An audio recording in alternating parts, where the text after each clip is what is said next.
Graça e a paz. Hoje eu estava aqui tentando pensar uma palavra, né? Nós não celebramos o dia domingo da igreja perseguida, porque não é um motivo de celebrar que irmãos sofram, mas por outro lado nós vivenciamos, como Isaac aqui falou na frente, com certa alegria por saber que o Senhor Deus é fiel e tem sustentado aqueles que mesmo em meio a tantas dificuldades permanecem amando o Senhor, mesmo com perdas tão significativas, permanecem amando o Senhor. Isso deve nos desafiar de uma maneira muito importante, intensa, deve incomodar o nosso coração a uma fidelidade mais aplicada na fé cristã, já que nós não temos o mesmo contexto, já que nós não somos ameaçados ao sairmos de casa, já que a gente pode carregar as nossas Bíblias nas mãos, sem receio de ser assaltado no meio do caminho, já que nós temos alguma certeza de que não seremos mortos em nossas casas e os nossos lares não estarão queimados quando nós chegarmos por causa da nossa fé. Nosso culto todo, então, é guiado, né, pelo tema do domingo da igreja perseguida, e não diferente o nosso boletim, e eu quero convidar você a com calma ler e olhar, né, o texto do nosso boletim, escrito pelo pastor Sandro, que tem como texto base o mesmo texto que guia a nossa pregação de hoje. E eu convido você então a abrir em Mateus capítulo 19, Mateus capítulo 19, versículo 29. E esse único versículo será o versículo base para que nós possamos refletir a respeito dessa realidade da igreja perseguida.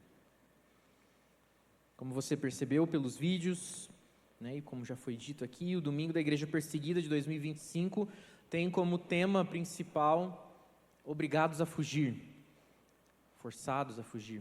Aqueles que são obrigados a se tornar deslocados internos, ou seja, pessoas que são obrigadas a abandonar as suas casas, comunidades, a sua realidade local por conta da perseguição.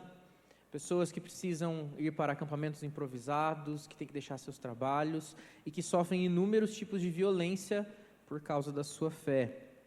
O texto de Mateus 19, 29 vai falar para a gente algo que diz exatamente a realidade que esses irmãos vivem. Olhe lá comigo para o texto de Mateus 19, 29, que diz assim: E todo aquele que tiver deixado casas, irmãos, irmãs, pai, mãe, filhos ou campos, por causa do meu nome, receberá muitas vezes mais e herdará a vida eterna. Vou ler de novo. E todo aquele que tiver deixado casas, irmãos, irmãs, pai, mãe, filhos ou campos, por causa do meu nome, receberá muitas vezes mais e herdará a vida eterna. Feche seus olhos mais uma vez. Senhor Deus, nós estamos na sua presença, lendo a sua palavra, e cremos que o Senhor está aqui conosco. Ministra o nosso coração. Nos desafia, Senhor, pela sua poderosa palavra, a vivermos uma vida de uma fé, ó Pai querido, completamente dedicada a Ti e obediente à sua palavra. Fala conosco, através de mim, em nome de Jesus. Amém. Amém. Irmãos, o livro de Mateus, o Evangelho de Mateus, começa a sua narrativa com a genealogia de Jesus. Mostra as linhagens ao longo do tempo que o Senhor mesmo preservou para que chegássemos até a vinda do Salvador. O Senhor mesmo é aquele que é soberano e que regeu toda a história para que, independente das circunstâncias, chegasse até nós o Messias prometido, Jesus Cristo, o Filho de Deus, no tempo perfeito, encarnasse. Mas nessa genealogia a gente enxerga não só uma sequência de nomes, uma linhagem de pessoas, a formação familiar da linhagem de Jesus, mas enxergamos ali também subentendidas histórias difíceis, histórias de luta, pessoas que viveram intensas dificuldades para que o nome de Deus perpetuasse e chegasse até então a vinda de Cristo. Nós vemos nessa história pessoas que sofreram com o exílio, por exemplo, como refugiados, pessoas que passaram por tempos duros de reis desobedientes a Deus, pessoas que enfrentaram situações adversas, mesmo dentro do seu âmbito familiar, pessoas que foram perseguidas por causa do nome de Cristo, ou melhor, pelo nome de Deus e pela fé no Messias que viria. Desde que existe seguidores de Deus, há perseguição. Desde lá do início, aquele que ofereceu ao Senhor oferta agradável foi perseguido pelo seu próprio irmão. E não diferente, a história vem se repetindo, porque aquilo que é a verdade da realidade do Evangelho é uma verdade que incomoda, que mexe com as estruturas, que desafia os poderes humanos, que contradiz as certezas mundanas. E por isso, gera incômodo naqueles que não têm parte com as coisas do Senhor. Mas nenhuma dessas histórias que foram vividas lá no passado tinham um fim em si mesmas. Não era para criar heróis, mártires da fé, embora eles possam ser exemplos para nós de alguma forma, mas todas elas apontavam para aquilo que é o mais importante que aconteceu na história da humanidade até hoje, e jamais haverá fato tão precioso quanto a vinda do nosso Salvador. Essa história escrita pelas mãos de Deus mostra para nós a soberania de Deus em um propósito maior de ver a sua glória sendo manifesta, a sua glória sendo espalhada sobre a terra e o seu poder sendo evidenciado através das gerações. Esse mesmo Deus que sustenta todas as coisas. E essa história não cessou em Jesus, mas ela continua e ela atinge a mim e a você. Ela inclui a mim e a você. Ela inclui a nossa história pessoal, compondo essa história principal e muito mais importante, que é a história que Deus escreve a respeito da salvação, a respeito de si, a respeito da sua glória. As nossas situações pessoais, de lutas, de dificuldades, de até mesmo perseguições, talvez em níveis menores do que esses que nós vimos nos vídeos, mas ainda assim perseguições e lutas, elas devem e são de fato para que a glória de Deus seja manifesta através de nós.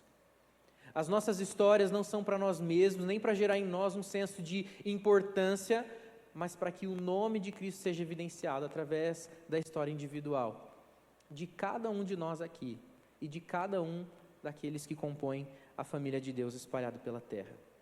Quando a gente avança na história, então, que Mateus vai narrando após a genealogia de Jesus, a gente vê ali a chegada de Jesus, o nascimento de Jesus, aquele que era o Messias prometido, anunciado pelos anjos, e essa anunciação dos anjos, essa chegada do Messias causa um certo tom de ameaça também à sociedade da época.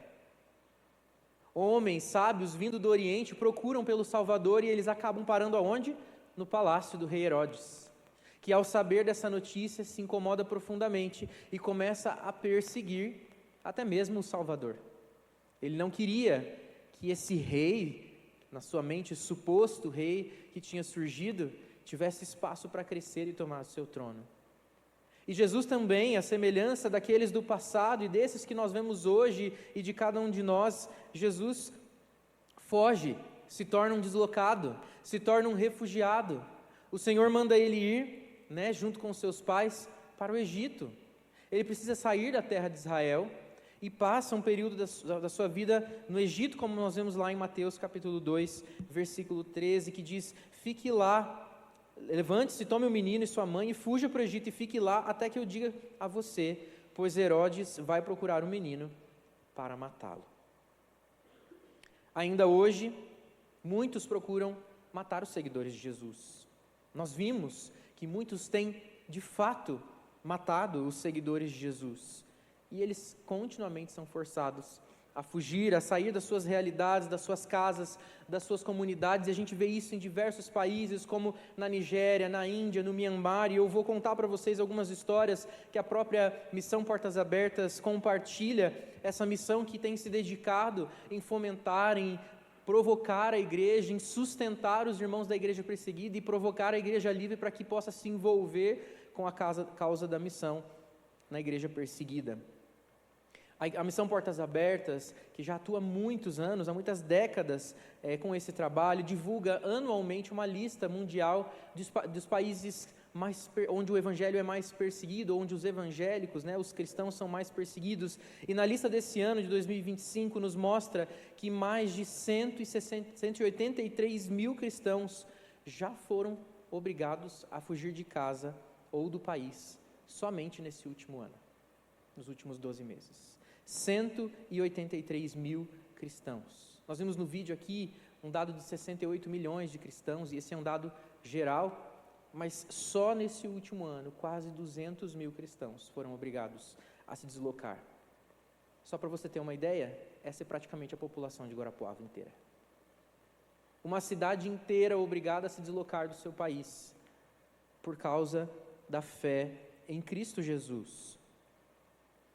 Anos se passam na narrativa de Mateus, e dos evangelhos. Jesus começa o seu ministério, e quem anuncia a sua chegada, quem prepara o caminho da chegada de Jesus é João Batista, seu primo. E mais uma vez, o anúncio da mensagem do evangelho se torna um motivo de grande perseguição, que leva João Batista a ser preso e em seguida morto. João Batista também é um exemplo de alguém que foi perseguido, e nós vemos isso lá no capítulo 3 de Mateus.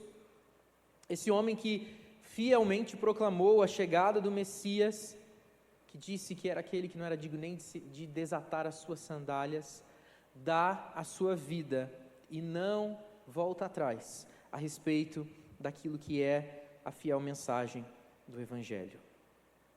A mensagem do Evangelho sempre vai trazer conflito de sistemas em vigor, sejam sistemas políticos, econômicos ou até mesmo sistemas religiosos, como no caso do próprio tempo de Jesus. E esses confrontos geralmente vêm com a perseguição. A perseguição acontece ainda hoje em diversos países de maneira institucionalizada ou não, seja por revoltas civis ou seja por ações políticas estabelecidas por leis, atuadas pelo exército, pela polícia local, onde institucionalmente cristãos não são bem-vindos. Se a gente estabelece um contato muito rápido que seja com algum missionário, a gente vai ouvir uma série de histórias e narrativas de irmãos que precisam se esconder em locais de grande perseguição, para que possam alcançar alguns de maneira discreta, mas ainda assim muito ousada, porque existe grande perseguição. Outros deixam a sua terra, o seu país, o nosso país ou outros países do mundo e se dirigem a locais de grande perseguição, sabendo que podem não contar com um retorno e que talvez o tchau não seja um até breve, seja um até o céu. E ainda assim se mobilizam em direção a esses locais, chamados pelo Senhor, para que possam anunciar o Evangelho.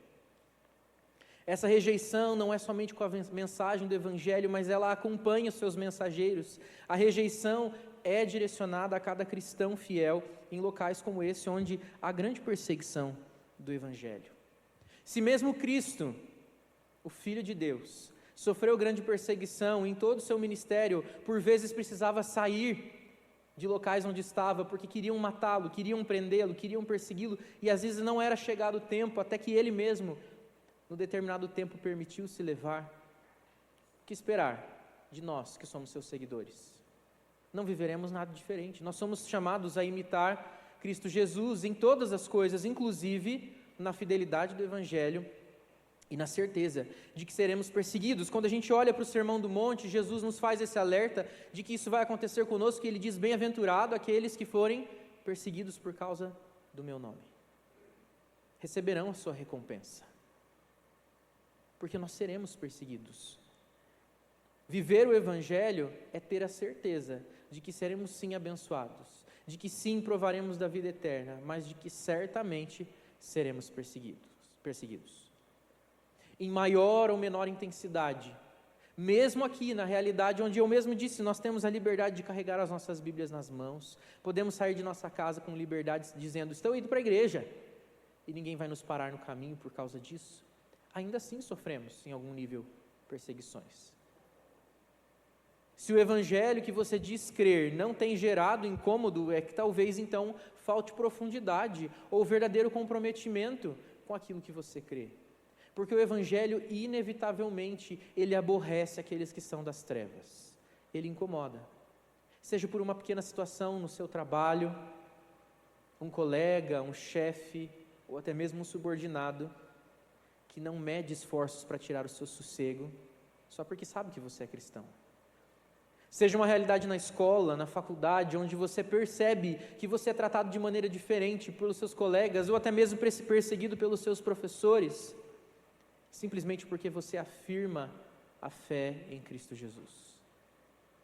Alguns de nós são perseguidos e perturbados mesmo dentro de casa, pelos seus pais, pelos seus irmãos, ou pela família ampla, porque decidiram então seguir fielmente a fé em Cristo Jesus.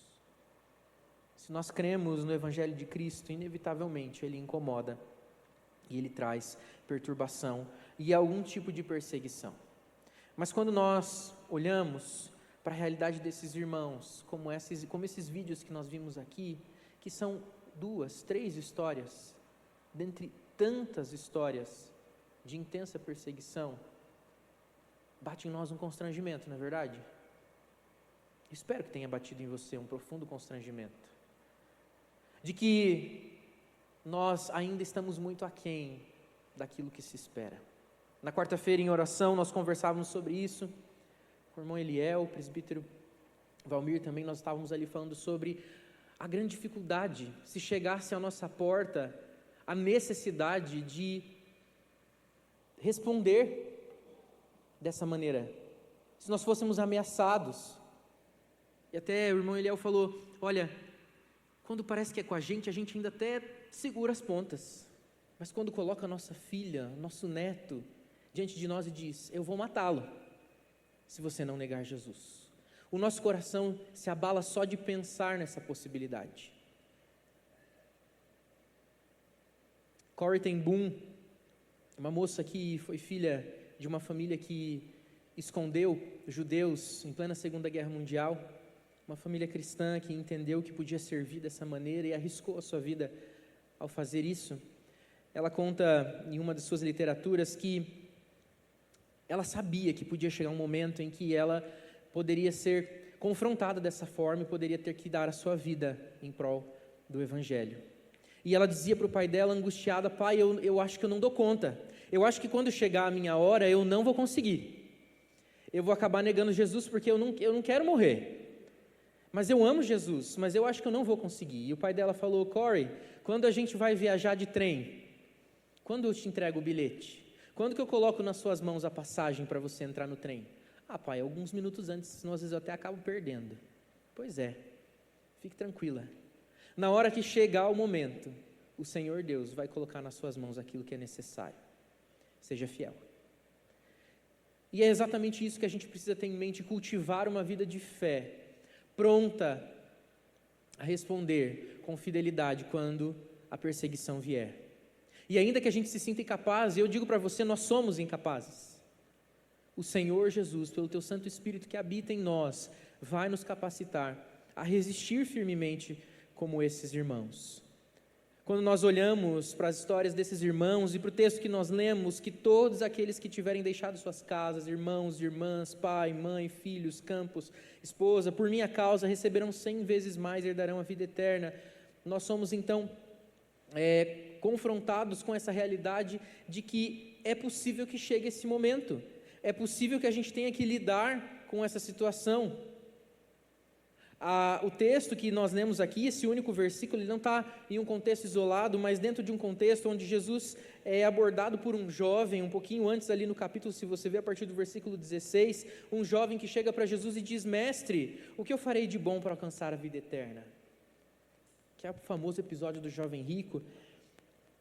E Jesus confronta ele e diz, olha, você segue os mandamentos, né? Quais são os mandamentos? Ele diz quais são, sigo todos eles, nunca fiz nada de errado, tenho observado cada um deles fielmente, o que está faltando ainda? Então Jesus confronta ele e diz, olha, se você quer ser perfeito, então vá, venda todos os seus bens, dê o dinheiro aos pobres, e você terá um tesouro nos céus, depois venha e siga-me.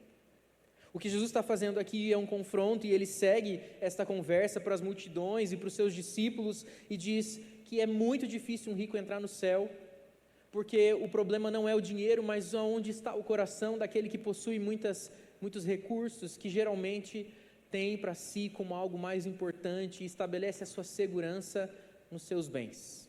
E foi exatamente o que aconteceu com aquele jovem, porque a resposta dele para Jesus foi sair triste, porque ele era possuidor de muitos bens. Jesus não está dizendo para ele que ou você é pobre e segue Jesus, ou não dá para seguir Jesus. Ele diz, ou você me ama acima de todas as coisas, ou não tem condição de me seguir. Essas pessoas que ainda que tiveram grandes perdas, permaneceram firmes com Cristo, elas entenderam que não existe outra coisa mais importante, nem mesmo a nossa família, pai, mãe, filhos, filhas, esposo, esposa, irmãos, ou bens, casas, empregos, do que a riqueza de pertencer a Cristo. O Senhor Jesus, nos Evangelhos, fala para nós ainda que aquele que quer vir após Ele precisa tomar a sua cruz, negar a si mesmo e segui-lo. O chamado de Jesus é constante em dizer para nós que há sim uma perspectiva grande de sacrifício, de entrega ao seguir o Evangelho. E existe uma grande tentação, principalmente em relação ao materialismo, de nós querermos nos apegar a este mundo, às coisas que esse mundo pode nos oferecer, e não pensarmos a respeito da necessidade de entregar tudo em favor daquilo que é eterno.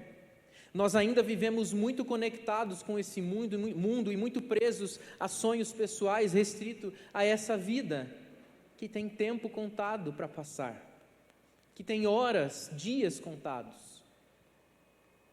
Se nós contabilizarmos o nosso tempo de vivência nesse mundo, é possível chegar num cálculo mínimo ou médio, não é verdade? Dá para a gente saber que, estatisticamente, nós viveremos aí até no máximo uns 80, 75, os mais longevos, 90, raramente 100, mais raramente ainda 110, não muito mais do que isso. Mas o que é a eternidade? 1000? 10.000? 1 milhão de anos? É muito mais, é incontável. E muitas vezes nós ficamos tão presos a essa vida que nós vivemos desesperados por causa de 80 anos da nossa vida, quando o que está em jogo é a nossa eternidade. E o chamado para abandonar tudo que é necessário e viver um amor incondicional e totalmente direcionado a Cristo é urgente para nós. E por isso, a gente vai aqui ver então 3 marcas que a gente enxerga nesse texto a respeito daquele cristão que realmente entende o que é viver para o reino de Deus, para a sua verdade, para a verdade do Evangelho, para a vida de Cristo.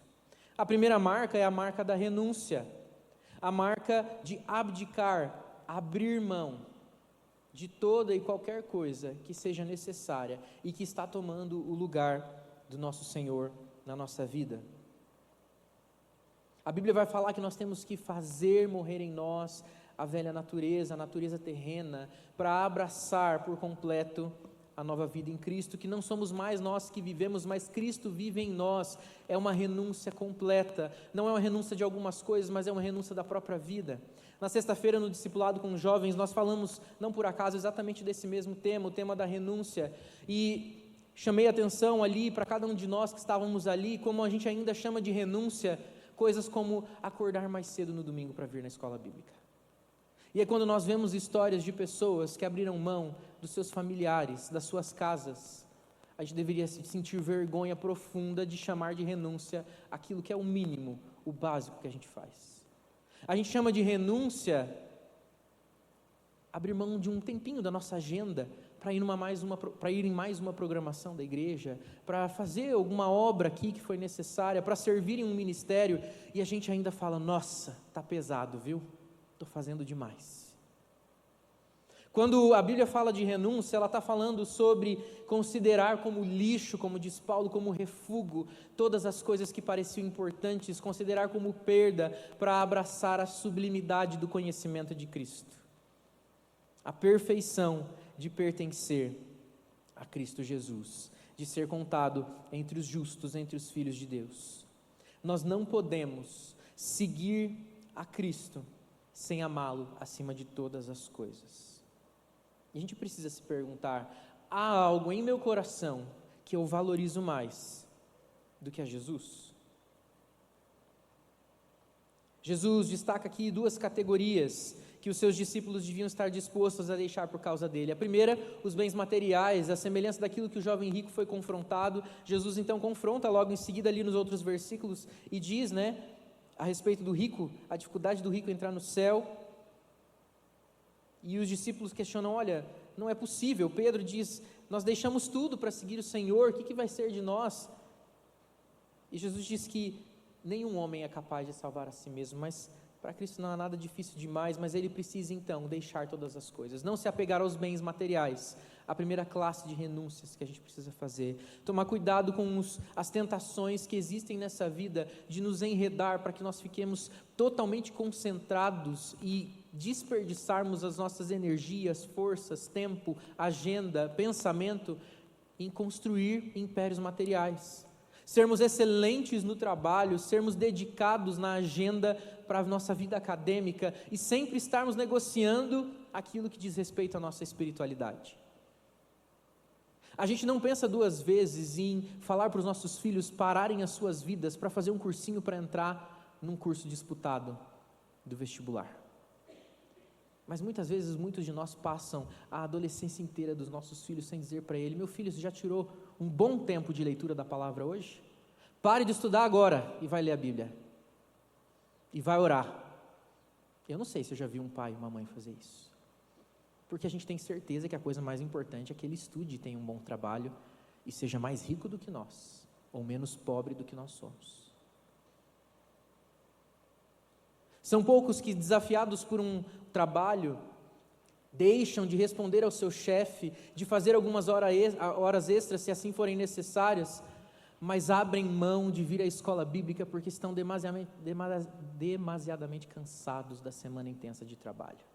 E facilmente nós negociamos as coisas de Deus. Que ainda ousam escolher se vem no culto da manhã ou da noite, porque afinal é muita coisa, dois cultos no domingo, não é mesmo? É pesado demais. Eu tenho os meus compromissos familiares. E quando a gente vê em dois, ainda chama de renúncia. Hoje eu renunciei. Você acredita que eu fui em 2 cultos do domingo? Que vergonha para nós, que não amamos o Senhor Jesus sobre todas as coisas, somos tão apegados a essa vida. Mas o segundo âmbito que ele diz para nós que a gente deve abandonar são os laços familiares, que é justamente o versículo que a gente leu. Aqui não diz respeito a questões materiais simplesmente, mas ele diz: abandone até mesmo os relacionamentos que fazem com que você fique ainda preso a este mundo, a esta vida, e reduzido às coisas que são passageiras, mas se ligue àquilo que é eterno e dedique a sua vida por completo àquele que pode te garantir a eternidade e uma vida verdadeira, ainda que essa vida seja de perseguição e sofrimento, porque aquele que não for capaz de abrir mão dessas coisas não entrará no reino dos céus, mas aqueles que assim fizerem serão recompensados grandemente no reino dos céus. A renúncia tem tudo a ver com a perseguição, porque a perseguição exige renúncia. Mais um dado que a Missão Portas Abertas traz para nós, que hoje mais de 380 milhões de cristãos são perseguidos no mundo pela decisão que fizeram de renunciar tudo. Família, trabalho. Não duvide, tem muitos que deixam de trabalhar porque não são mais aceitos pela sociedade por causa da sua religião. Isso é muito comum na Índia, em países muçulmanos,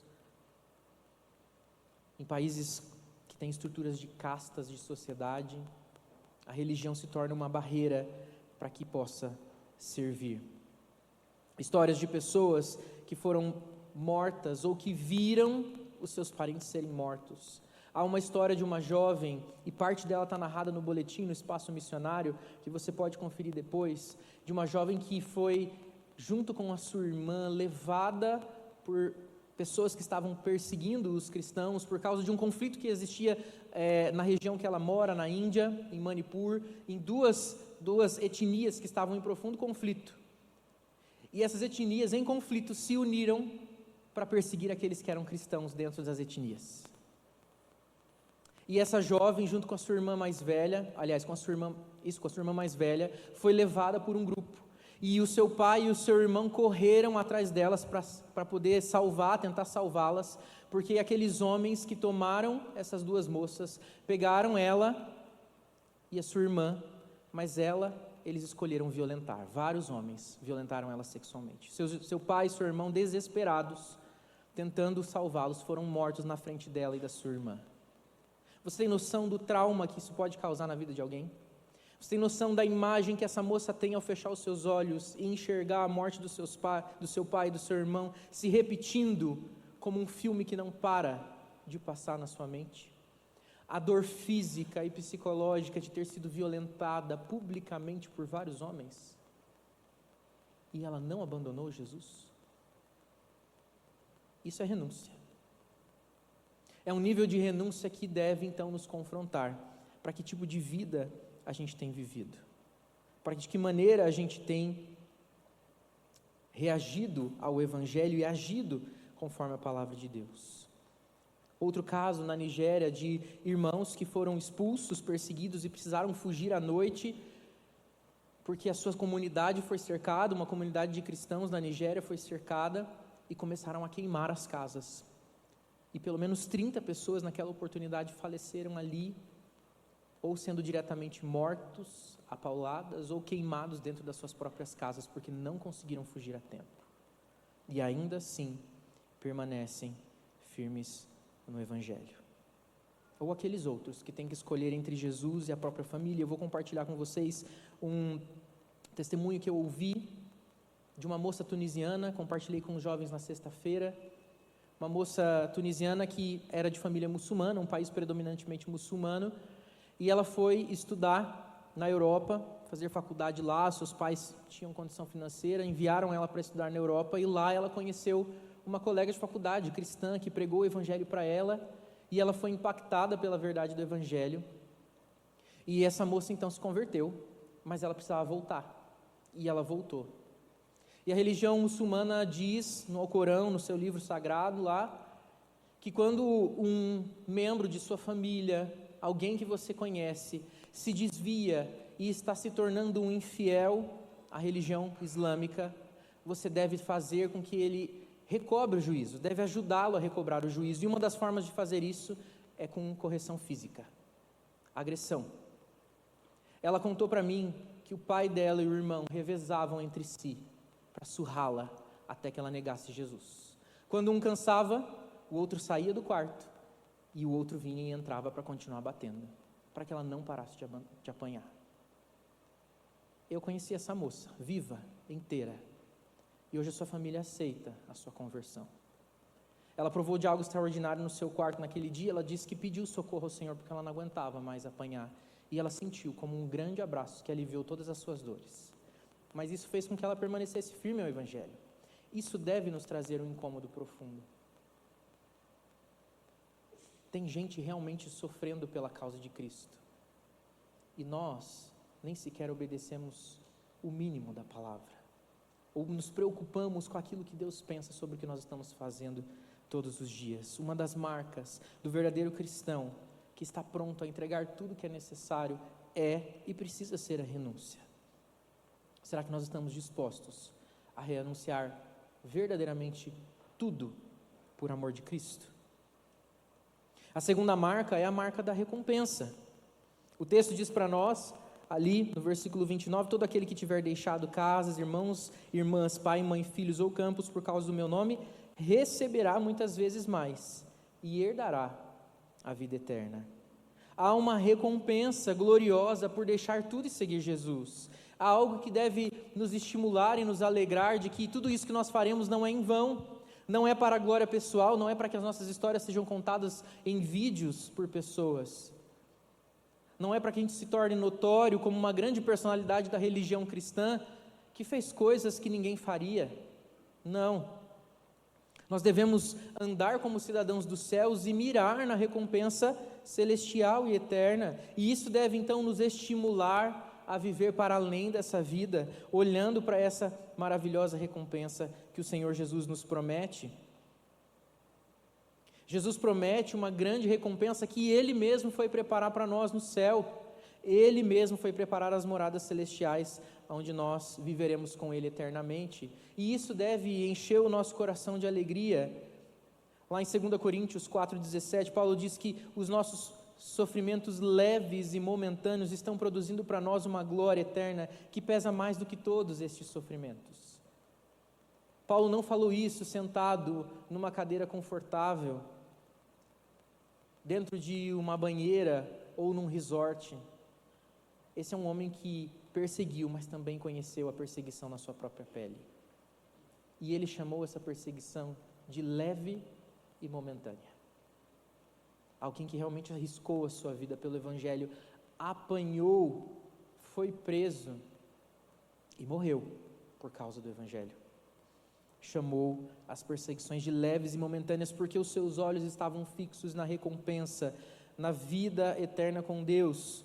O sofrimento é real e eu não estou de forma aqui nenhuma querendo que você romantize ou pense que não dói tanto assim, não é tão difícil assim. É sim, é real, não pode ser ignorado, mas o que nos espera na eternidade é ainda mais real e permanente. Se os sofrimentos são leves e momentâneos, a eternidade é real e permanente, e isso deve então nos encher de esperança e de alegria. Os olhos nossos devem estar fixos naquilo que a fé faz a gente alcançar, esperar por aquilo que a gente ainda não vê, mas que na segurança do que Cristo nos prometeu, do que Deus nos promete na sua palavra, nós andarmos em direção à grande recompensa que o Senhor nos dá, e receberemos 100 vezes mais, herdaremos a vida eterna com Cristo Jesus. E não há homem rico e nem religioso, como o jovem rico achou que era aquilo que conquistaria, que possa comprar essa vida eterna. Jesus desbanca essas duas ideias que ele tinha, de alguém que obedecia todos os mandamentos e de alguém que tinha condições para tal coisa, tinha um acesso especial pelas suas riquezas. Nós morreremos enterrados com as nossas riquezas e com a nossa religiosidade, e não veremos a Deus, se não estivermos dispostos a abandonar tudo, e não tivermos os olhos fixos na verdadeira recompensa, que é o céu. Então vale a pena perder tudo aqui, para ganhar tudo, de fato tudo, na eternidade. Embora nenhum de nós afirme expressamente que trocaria aquilo que é eterno e passageiro, trocaria aquilo que é eterno por aquilo que é passageiro, nós acabamos fazendo isso todas as vezes que nós amamos mais qualquer coisa do que Jesus: carreira, status, dinheiro, poder, fama, nossa família, até mesmo nosso ministério, nossa posição dentro da igreja e qualquer outra coisa que possa vir a ocupar o lugar de Jesus. E a melhor forma de nós resistirmos, mirando na recompensa, é se revestindo da armadura que pode vencer o nosso inimigo, a armadura de Deus. A armadura que não pode ser destruída pela morte, mas que nos garante a vida eterna. Então nós precisamos pensar: a recompensa daquilo que é eterno nos dá mais esperança do que os bens desse mundo? Ou nós ainda estamos muito animados com os nossos planos financeiros? E com tudo que a gente vai fazer quando a gente conseguir conquistar aquelas coisas que a gente tem procurado?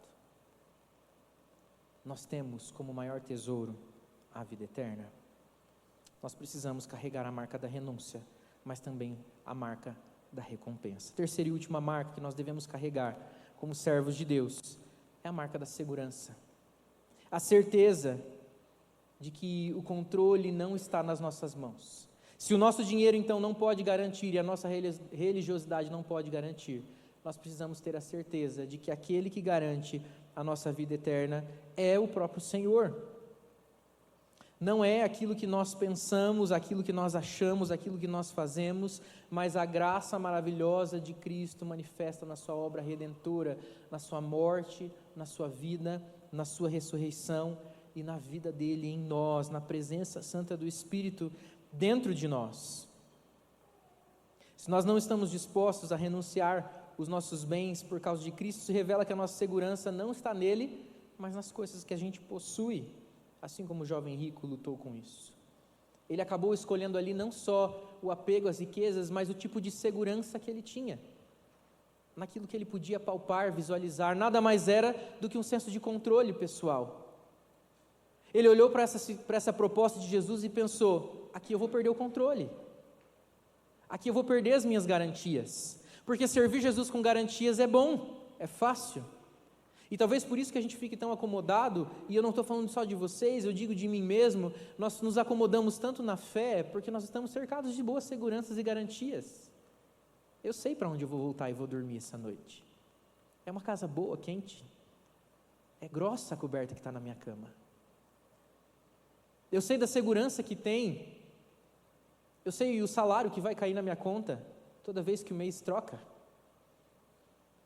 Eu sei dos amigos que tenho e sei das relações familiares que foram construídas. Tá bom de seguir Jesus dessa forma. Mas e se isso for tirado de nós? E a prova que a nossa segurança é muito instável em Jesus é que se acontece qualquer coisa no seio da igreja, no meio do corpo de Cristo, a gente já fica incomodado e fala: nessa igreja acho que eu não vou mais não. Inclusive esse pastor fala muito, ontem à noite falou e agora não para de falar. Acho que não vou mais não. Aquele irmão não tem falado comigo como eu acho que devia, não vou mais não. Eu não quero resolver. Eu quero apostar nas minhas seguranças. E eu escolho os ambientes e quero controlá-los ao meu bel prazer. Mas nós somos chamados a firmar a segurança da nossa vida por completo naquele que realmente pode nos dar segurança de todas as coisas, nessa vida e para além dessa vida.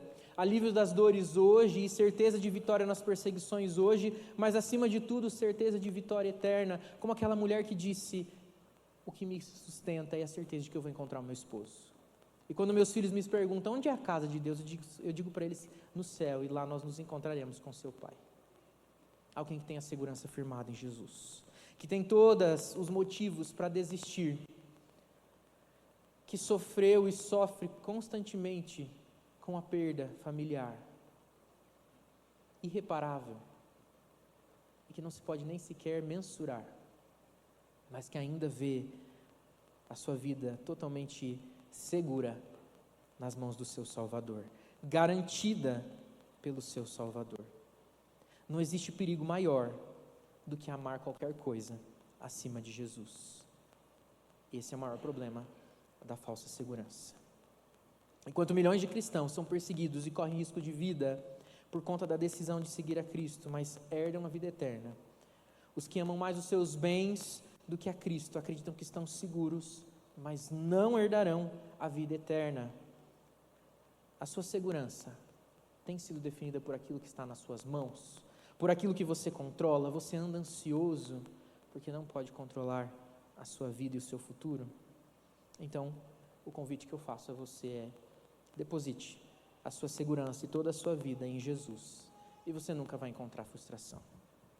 Espero que nós saímos daqui desejosos de carregar as marcas do reino de Deus: a renúncia, a recompensa e a segurança. Para terminarmos, eu quero ler Romanos 8, 38 e 39, que diz: pois eu estou convencido de que nem a morte, nem vida, nem anjos, nem demônios, nem o presente, nem o futuro, nem quaisquer poderes, nem altura, nem profundidade, nem qualquer outra coisa na criação será capaz de nos separar do amor de Deus que está em Jesus Cristo, o nosso Senhor, a nossa segurança, a nossa recompensa, o nosso bem maior. Amém? Feche seus olhos, vamos orar?